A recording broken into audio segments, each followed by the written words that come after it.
Hi everyone, in this video we're gonna see what talent pool and projects mean on NurtureBox.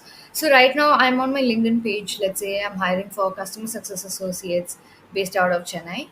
So I'm just gonna search for customer success associate and click on people. This is gonna list down all the people who are working as customer success associates. I'm gonna search for Chennai.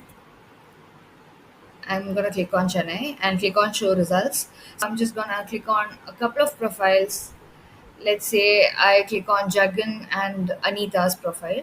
So I'm just going to go to their profile and look for their experience, their education, and so on.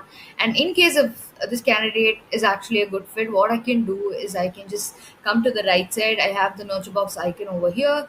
I can see the basic details, and I have a couple of actions that I can perform.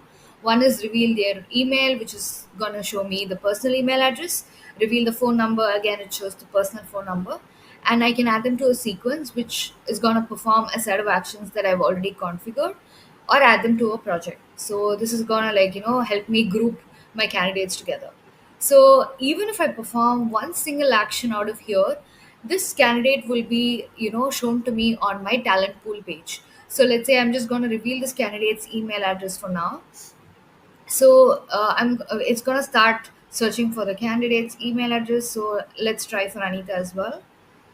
So in case of the candidate's email address is there, so we have Anita's email address. So I'm just gonna go back to talent pool page, which is on my dashboard on the left navigation panel. You can just simply click here to come.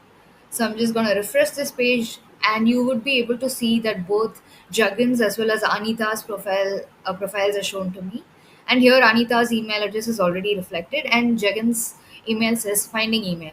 Right, our AI is searching for this particular candidate's email. Not just that, let me look at one more candidate's profile, right?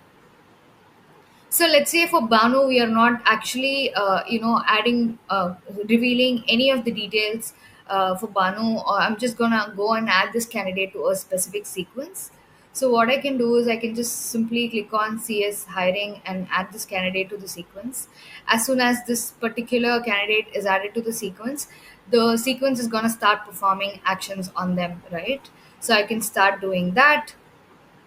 And again, if I come here and refresh my page, I'll be able to see that this particular candidate is added to my CS hiring page, sorry, sequence, right?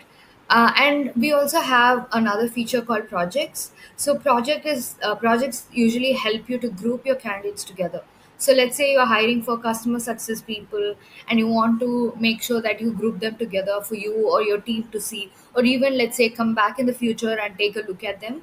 You can simply group them together using projects. So I'm just going to create a new project which says CSA Chennai, right?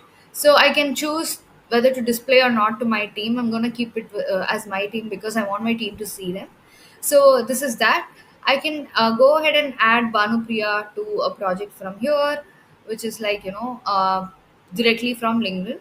So I am able to see CSA Chennai, or I can also go to the talent pool and add Anita and Jagan directly from here. You can bulk select the candidates from here, add them to a sequence, add them to a project. When I click on add to project, I'll be able to see the newly created project that I have, add them to project. And once I click here and go to CSA Chennai, I'll be able to see all of their details. From here as well, you can reveal the email address, the phone number, and you can also add them to sequence. You can also export this file as a CSV, right? This is from inside of the project. Even in all candidates page on the talent pool, you can add filters to see, your candidates. You can see whose email is available, and you can also do the same with the phone numbers as well. And last but not least, you can also download this particular file where you have all your candidates together, and you can export this file as CSV. I hope this video is helpful. Thank you.